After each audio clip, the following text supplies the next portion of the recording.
Good afternoon, this is Marshall Wright, and today's tutorial is going to focus on how to set a WebRoot client into unmanaged mode so that you can control the scanning characteristics and turn the WebRoot off at the client level for troubleshooting.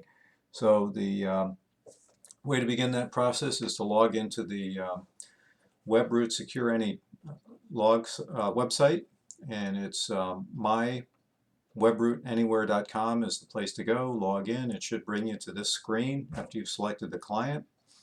Go to Group Management at that point.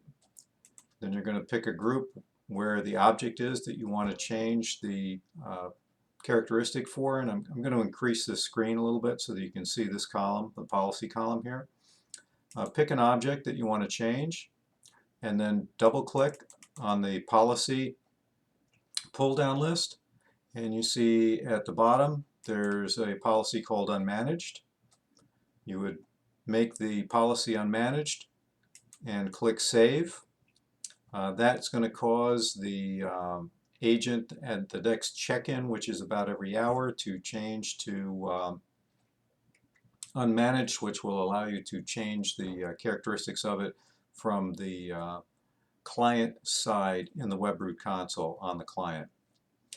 To undo it after you've installed the software or done whatever troubleshooting you'd want to do, you double click on the policy area again, open it up, and then change it back into the policy that it was before, in this case DWC troubleshooting policy.